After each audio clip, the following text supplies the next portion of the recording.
ఆకుకూర మీకు ప్రతి వారం ఇన్కమ్ ఇస్తుంది. పపాయ 8 నెలల నుంచి ఇన్కమ్ ఇస్తుంది. తర్వాత మునగ మీకు త్రూఅవుట్ ది ఇయర్ మునగ ఆకు అమ్ముకుంటా ఉండొచ్చు. సీజన్ వచ్చినప్పుడు మునగ కాయలు కూడా అమ్ముకుంటాం. వెరైటీ వేసుకున్నారనుకోండి, ఇంకా అదే వెరైటీ అంటే వేరే వెరైటీకి కస్టమర్ వేరే చోటకి వెళ్తాడు. అలా కాకుండా మనం ఎప్పుడు కూడా మల్టీ క్రాపింగ్ రేంజ్ మెయింటైన్ చేయండి. ఈ ఆకు బ్రెయిన్ టానిక్గా చిన్నపిల్లలకి సరస్వతి ఆకు, బ్రహ్మి ఆకు అంటారు. బ్రెయిన్ టానిక్గా ఈ ఆకులు రెగ్యులర్గా తింటే చిన్నపిల్లలకి మాటలు రావడం కానీ, యాక్టివ్నెస్ కానీ అన్నీ వస్తుంది. తమ్మకాయ, చెమ్మకాయ అంటారు. ఇవి మామూలుగా గట్ల దగ్గర ఊరికే పెరిగేదేనండి, కానీ ఇవి చాలా న్యూట్రిషియస్ వెజిటేబుల్.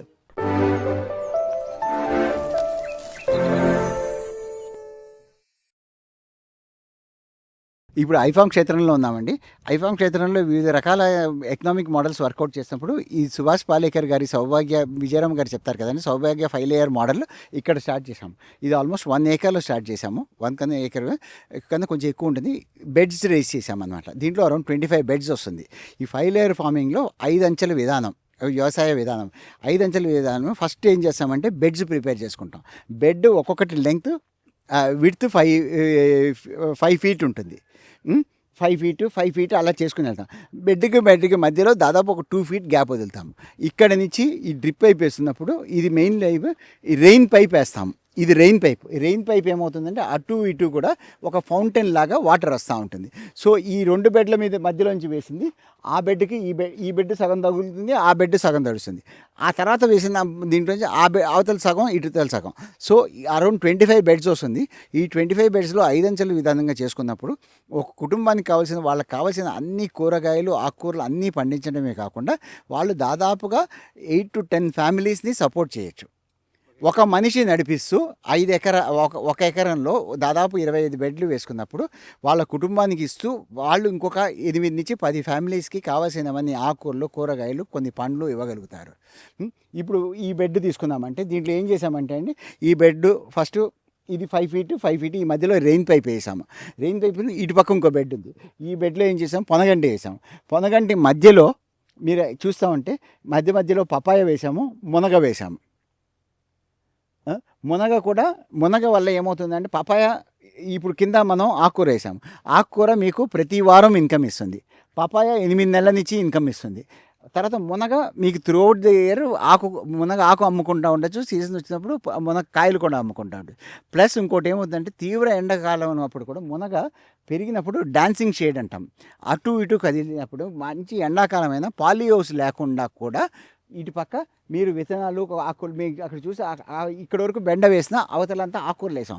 ఎందుకంటే ఈ డాన్సింగ్ షేడ్లో ఎండాకాలంలో కూడా ఇది పుదీనా, కొత్తిమీర ఇవన్నీ కూడా పండించుకోగలుగుతాం. దీంట్లో 5 అంచెల్లో ఈ ఫస్ట్ 60 అడుగు ఇక్కడ ఈ కార్నర్లో మామిడి చేస్తే అక్కడికి మళ్ళీ మామిడి చెట్టు వేస్తాం 60 అడుగులకి. ఇక్కడ 60 అడుగులకి మామిడి చెట్టు. ఇది ఫస్ట్ లేయర్. 4 మూలల్లో పెద్ద మానులు వేస్తాము. ఈ మానులు కూడా మరీ మాను అవ్వకుండా మీరు జాగ్రత్తగా ప్రూనింగ్ చేసుకుంటే మరీ ఎక్కువ పెరగకుండా ఉంటుంది. మధ్యలో మనం ఇంటర్ క్రాపింగ్ చాలా చేసుకుంటూ ఉండొచ్చు. తర్వాత సెకండ్ అంచులో ఏంటంటే మధ్యలో ఈ 60 ఫీట్ మధ్యలో 30 ఫీట్లో ఇక్కడ చూస్తే కూడా మధ్యలో ఇక్కడ నుంచి 30 ఫీట్, ఇక్కడ నుంచి 30 ఫీట్ మీడియం చెట్టు వేస్తాం. నిమ్మ కానీ ఏదైనా వేస్తాం. అది సెకండ్ లేయర్. ఈ 60 x 60 మధ్యలో కొబ్బరి చెట్టు వస్తుంది. అది థర్డ్ లేయర్. ఈ 4th లేయర్ ఏంటంటే ఇదిగోండి ఈ దీంట్లో ఏం చేసాము, పపాయ, మునగ వేసాము. ఈ దీంట్లో అవిస, అరటి వేసాము. అవిస కూడా నైట్రోజన్ ఫిక్సేషన్కి అవిస ఎప్పటికప్పుడు కట్ చేస్తూ ఉండాలి. మీకు చూస్తుంటే అది కట్ చేసాం, కింద కట్ చేసేసి మళ్ళీ చెట్లలో వేసేస్తూ ఉంటే మీకు నైట్రోజన్ ఫిక్సేషన్కి చాలా ఉపయోగపడుతుంది. మళ్ళీ యూరియాలు, డిఏపీలు ఇటువంటివన్నీ కొనుక్కోకుండా మనమే ఇక్కడ మైక్రో క్లైమేట్ క్రియేట్ చేసుకుంటూ, మల్చింగ్ చేసుకుంటూ అవి నెసరీ ఫర్టిలైజర్ని ఇస్తూ ఉంటాం. అరటిలో కూడా ఈ 1 ఎకరంలో వేసుకున్నప్పుడు మనం డివైడ్ వేసుకున్నప్పుడు కొన్ని ఏమో చక్కెరకేళి వేసుకోవచ్చు, అమృతపాణి వేసుకోవచ్చు, కూర అరటి వేసుకోవచ్చు. మనకేంటంటే మనకి మార్కెట్ ఎలా ఉందా అనేది దాన్ని బట్టి మనం నిర్ణయించుకోవాలండి. ఇప్పుడు మొత్తం ఒకే వెరైటీ వేస్తే మనకి అదే వస్తూ ఉన్నప్పుడు కస్టమర్ బోర్ ఫీల్ అవుతాడు. నాకు వేరే వెరైటీ కావాలంటాడు. చక్కెరకేళి ఇచ్చినప్పుడు ఒకసారి అమృతపాణి కావాలంటాడు, అమృతపాణి ఇచ్చినప్పుడు ఎర్ర అరటి కావాలంటాడు, కూర అరటి ఒకసారి ఇవ్వాల్సి. సో ఇవన్నీ కాంబినేషన్లు వేసుకున్నప్పుడు మనం అదే కస్టమర్కి మనం కంటిన్యూస్గా అరటి ఇవ్వగలుగుతాం. ఏదో ఒక వెరైటీ వేసుకున్నారనుకోండి, ఇంకా అదే వెరైటీ అంటే వేరే వెరైటీకి కస్టమర్ వేరే చోటకి వెళ్తాడు. అలా కాకుండా మనం ఎప్పుడు కూడా మల్టీ క్రాపింగ్ రేంజ్ మెయింటైన్ చేయండి. రేంజ్ మెయింటైన్ చేసినప్పుడు కూడా వంకాయల్లో వేసినప్పుడు తెల్ల వంకాయ, నల్ల వంకాయ, పొడుగు వంకాయ అలా వేయండి కొంచెం కొంచెం. అప్పుడు మనకి అందరు కస్టమర్స్ని కూడా మనం అట్రాక్ట్ చేసుకోగలుగుతాం. బెండ వేసినప్పుడు పొడుగు బెండ, పొట్టి బెండ, స్టార్ బెండ, ఎర్ర బెండ ఇలా వేసుకోండి. లేకపోతే ఒకే బెండ ఇచ్చామంటే కస్టమర్ కూడా ఎంతసేపు బెండనే అంటాడు. ఒకసారి పచ్చ బెండ, ఒక ఎర్ర బెండ అలా ఇచ్చామనుకోండి, అదే ఆ కస్టమర్ కూడా సాటిస్ఫై అవుతాడు. మన ఆ డైవర్సిఫికేషన్ అనేది చాలా ఇంపార్టెంట్. ఒక ఎకరంలో అప్పుడు మనకి కూడా సాటిస్ఫాక్షన్ ఉంటుంది. ఎంతసేపు ఒకటే వెజిటేబుల్ తినడం కాకుండా చాలా వెజిటేబుల్స్ తిన్నట్టు మనకి ఆ ఫీలింగ్ వస్తుంది. తర్వాత ఆకుకూరలు కూడా ఇక్కడ అన్నీ వేసుకుంటూ ఉండాలి. ఈ కార్నర్స్లో బంతి వేసాం. బంతి ఏంటంటే ఆ ఫ్లవర్కి పెస్ట్ని అట్రాక్ట్ చేసుకుంటుంది. ఆ బ్రైట్ కలర్కి దేశీ బంతి వేసుకుంటే ఏంటంటే ఆ వాసనకి కూడా పెస్ట్ అట్రాక్ట్ అవుతుంది. హైబ్రిడ్ది చూడడానికి బాగుంటుంది కానీ కలర్ వల్ల అట్రాక్ట్ అవుతుంది కానీ వాసన ఉండదు. ఇలాగా ఈ మల్టీ క్రాపింగ్లో ఒక ఎకరంలోనే దీంట్లోనే మీరు చూస్తామంటే అన్నీ ఎలా కవర్ చేసాం మల్టీ క్రాపింగ్ ఒక ఎకరంలో. ఇంకా కమర్షియల్ క్రాప్స్ వేసుకుందాం అనుకోండి, ఒక బెడ్ అంతా పసుపు, ఒక బెడ్ అల్లం, సీజనల్గా కంది వేస్తామండి. కంది వేస్తామంటే కూడా నైట్రోజన్ ఫిక్సేషన్ జరుగుతూ ఉంటుంది. ప్లస్ మనకి ఇంటికి కావాల్సిన కందిపప్పు వచ్చేస్తుంది, మినుములు వేయండి. ఇలాగా ఒక ఎకరంలోనే మనకు కావాల్సిన ఆకుకూరలు, పప్పు దినుసులు, కూరగాయలు, పండ్లు అన్నీ క్రియేట్ చేసుకుంటా ఉండండి. మామిడి 60x60లో 4 మామిడి చెట్లు వేస్తాం, 4 రకాలు వేసుకోండి. ఇలాగా ఒక డైవర్సిఫికేషన్ క్రియేట్ చేస్తూ ఉంటే అందరికీ కూడా మనం రైతుకి గిట్టుబాటు అవుతూ ఉంటుంది. రైతు అసలు ఇది సర్ప్లస్ అయింది, ఒకదానికి ఒక రేటు తగ్గినా కూడా, ఒక ఆకుకూర కానీ ఒక కూరగాయ రేటు తగ్గినా కూడా ఇంకోటి పెరిగిపోయి బ్యాలెన్స్ అవుతుంది. అబ్నార్మల్ ప్రాఫిట్ లాస్ అనేది రాదు. ఈ 5 లేయర్ ఫార్మింగ్లో ఈ చిన్న భాగంలోనే ఎన్ని మొక్కలు, ఎన్ని వెరైటీస్ ఉన్నాయో చూడండి. స్టార్టింగ్ చూస్తే అక్కడ ఒక బంతి, ఇక్కడ ఒక బంతి ఉంది. తర్వాత ఇది బ్రహ్మి ఆకు అంటారు. బ్రహ్మి ఆకు బ్రెయిన్ టానిక్గా, చిన్నపిల్లలకి సరస్వతి ఆకు బ్రహ్మి ఆకు అంటారు. బ్రెయిన్ టానిక్గా ఈ ఆకులు రెగ్యులర్గా తింటే చిన్నపిల్లలకి మాటలు రావడం కానీ, యాక్టివ్నెస్ కానీ అన్నీ వస్తుంది. తర్వాత ఇక్కడ వంకాయ, ఇది ఒక టైప్ ఆఫ్ వంకాయ, లాంగ్ వంకాయ. ఇక్కడ పెన్నాడ వంకాయ. వంకాయలోనే 2 వెరైటీలు క్రియేట్ చేసాం. అటు వెళ్తే మళ్ళీ ఇంకోటి బ్లాక్ వంకాయ వస్తుంది. తర్వాత అరటి వచ్చింది, ఇక్కడ అరటి, ఇక్కడ పపాయ వచ్చింది. ఇది కర్ర పెండలం అంటారు, టాపియోకా. దీంతోటే మనం సగ్గుబియ్యం తయారు చేసుకుంటామండి. ఇది కేరళైట్స్, తమిళనాడు వాళ్ళు బాగా యూజ్ చేస్తారు. మామూలుగా కందలాగా కూడా కంద ఫ్రై చేసి చిప్స్కి అంతా యూజ్ చేస్తూ ఉంటారు. మనం ఏంటంటే వివిధ ప్రాంతాల వాళ్ళకి వివిధ రకాల ఫుడ్ హ్యాబిట్స్ ఉన్న వాళ్ళకి అందరికీ కూడా సపోర్ట్ చేయగలిగామంటే మనకు కావాల్సిన ఒక ఎకరంలోనే. ఇప్పుడున్న వర్షాభావ పరిస్థితుల్లో ఎకరం వరి వేసావు, ఎకరం టమాటో వేసావు, వచ్చింది రాలేదు, మార్కెట్ ఉంటుంది. మనం టమాటో వేసాక మనం అమ్మిన రోజు మార్కెట్ ఉంటుంది ఉండదని కాదు. అప్పుడు నాకు బతకడానికి డబ్బులు లేదని కాదు. ఇలాగ వేసుకుందామంటే మన ఇంటికి కావాల్సినవన్నీ బయట కొనకుండా సమృద్ధిగా ఆకుకూరలు, కూరగాయలు తెచ్చుకుంటున్నాము. ప్లస్ మనం ఈ మిగిలినవన్నీ మనం మార్కెట్లో అమ్ముతున్నాము. ఒకవేళ టమాటో రేటు పడిపోయి ఉంటే వంకాయ ఉంటుంది, వంకాయ పడిపోయి ఉంటే బెండకాయ రేటు వస్తుంది, బెండకాయ పడిపోయి ఉంటే బీరకాయ వస్తుంది. పండ్లల్లో కూడా పపాయ ఉంది, అరటి పండు ఉంది. ఇవి కాన్స్టెంట్గా మనం మార్కెటింగ్ చేస్తూ ఉన్నాడు. మనకు కావాల్సింది చేసేసరికి సగం మన ఖర్చు అంతా మ్యాక్సిమం తగ్గిపోయింది కదండి. తగ్గిపోయాక మనం ఈ మిగిలినవన్నీ మనం ఒక ఎకరంలోంచే 10 ఫ్యామిలీస్కి ఇచ్చామంటే ప్రతి ఫ్యామిలీ కూడా మీకు నెలకి కనీసంగా 500 రూపాయలు కొనుక్కున్నా, 10 మందికి ఇచ్చామంటే వారానికి 500 రూపాయలు కొనుక్కుంటే వారానికి 5,000 సంపాదిస్తాం. మన ఖర్చులు పోను. కానీ దీనికి కావాల్సింది మన శ్రమ కావాలి. మనం చేసుకోగలిగినప్పుడు ఈ క్రాప్ అయిపోతా ఉంది, ఈ వంకాయ అయిపోతా ఉంది, నెక్స్ట్ వంకాయ ఎక్కడ ఏం పెడదాము, ఇక్కడ ఈసారి పంట మార్పిడిగా బెండ పెడదామా, ఇలా గోరుచిక్కుడు పెడదామా, ఇలా డిసైడ్ చేసుకుంటూ ఉండాలి. ఇలా చేసుకుంటున్నప్పుడు నెక్స్ట్ ఇక్కడ మల్బరీ చేసాము, మళ్ళీ అరటి పెట్టుకున్నాము, గోంగూర మధ్యలో పపాయ పెట్టాము. ఇది అయ్యాక నెక్స్ట్ ఇక్కడ తీగ జాతికి పెట్టుకుందాం. ఈ ఒరిజినల్ 5 లేయర్ మోడల్లో ఈ తీగ జాతి పందిరి లేదు. మనమే పందిరి క్రియేట్ చేసుకుని ఎండాకాలంలో దీని కింద ఇక్కడ పుదీనా వేసామండి. ఎండల్లో పుదీనా రాదు, మంచి రేటు ఉంటుంది. పుదీనా వేసుకున్నాము, కొత్తిమీర వేసాము. దీంతో ఏమవుతుందండి, మనకు అడిషనల్ ఇన్కము ఈ సీజన్ని బట్టి మనం జనరేట్ చేసుకోవడానికి ఆస్కారం ఉంటుంది. ఈ పందిరిలోకి వచ్చినప్పుడు కూడా దీంట్లోనే అన్ని రకాల తీగ జాతివన్నీ ఉన్నాయి. ఇక్కడ పొట్లకాయ ఉంది, మీరు కొన్ని పండిపోయింది పాడైపోయింది అనుకోవద్దు, అవన్నీ విత్తనాలకు వదిలేసాము. ఇక్కడ మధ్యలో ఈ ఒరిజినల్ సుభాష్ పాలేకర్ గారి 5 లేయర్ మోడల్లో తీగ జాతి లేదండి. మేము కింద ఎండాకాలంలో కూడా ఇన్కమ్ జనరేట్ చేద్దాం కింద అని పుదీనా వేసుకోవడానికి, పైన నీడ ఉంటే బాగుంటుందని. దీనికి మళ్ళీ నీడ, మళ్ళీ ఇది గ్రీన్ షేడ్ ఇవన్నీ వేసే కన్నా పందిర వేసి దానిపైన తీగ జాతి ఇవన్నీ పండించుకున్నాం. ఈ ల్యాండ్లో యాక్చువల్గా మేము స్టార్ట్ చేసినప్పుడు లాస్ట్ ఇయర్ ఈ ల్యాండ్లో ఇంతకుముందు కంది కానీ పల్లీలు కానీ వేసేవాళ్ళం. ఎందుకు పంట సరిగా రాలేదంటే మనంతా ఈ ల్యాండ్లో సత్తువు లేదు కదా, బలం లేదు, ఏమొస్తుంది అనుకునే అటువంటి ల్యాండ్ని జస్ట్ మల్చింగ్ చేస్తూ జీవామృతం పోస్తూ మల్చింగ్ చేస్తూ దాన్ని ఇంత బాగా చేశాము.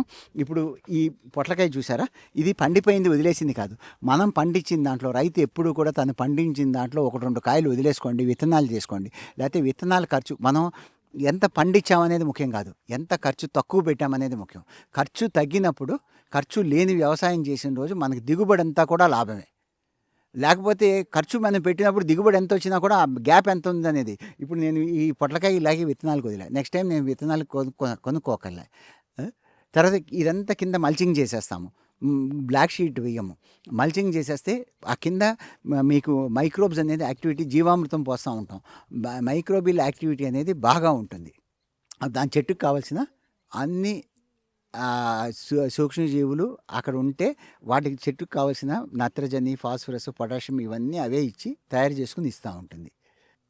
మధ్యలో ఈ 60x60 మోడల్లో మధ్యలో కొబ్బరి చెట్టు వస్తుంది, స్ట్రైట్గా పైకి వెళ్ళిపోతుంది అనమాట. 4 మూలల్లో పెద్ద మానులు, మధ్యలో 30 అడుగుల్లో మీడియం సైజ్ చెట్లు, మధ్యలో కొబ్బరి చెట్టు, 4వ అంచులో మనం ఇప్పుడు అరటి, మునగ ఇవి వేస్తాం, 5వ అంచులో కింద ఇదిగోండి ఆకుకూరలు కానీ కూరగాయలు కానీ పండించుకుంటూ ఉంటాం.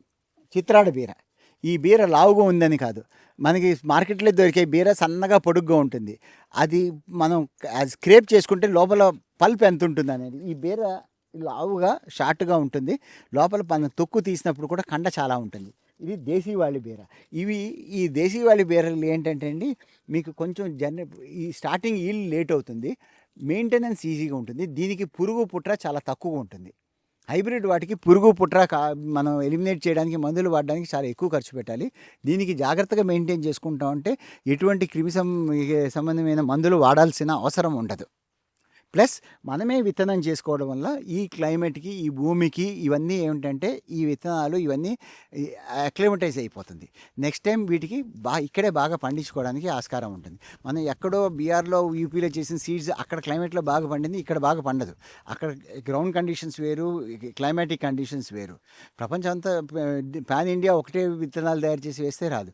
మనం ఎక్కడికక్కడ విత్తనాలు తయారు చేసినప్పుడు లోకలైజ్గా అయిపోయినప్పుడు ఈ విత్తనాలు ఇక్కడ వాటికి అలవాటు పడి మనకి మంచి దిగుబడిని ఇస్తాయి. మన రైతుగా ఆలోచించాల్సింది ఎన్ని ఎకరాలు ఉంది, నాకు ఎక్కువ ఎకరాలు ఉంది, తక్కువ ఎకరాలు ఉందని కాదండి. 1 ఎకరంలోనే మనం ఎంత చేస్తామో, 1 ఇంచు స్థలం వదిలిపెట్టకుండా ఎంత వ్యవసాయం చేస్తామనేది ఇంపార్టెంట్.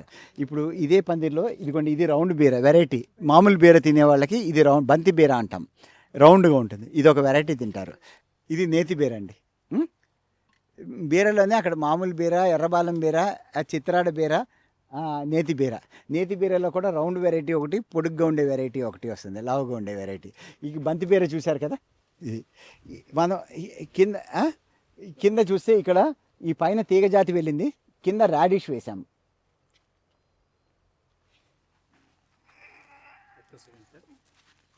రాడిష్ అంటే కింద ప్లేస్ యూస్ తీగ జాతి వేసామని పైన పెట్టుకుని తీగ జాతి వేసామని పైన కాదు, కింద ఇంకోటి పండిస్తూ ఉంటాం.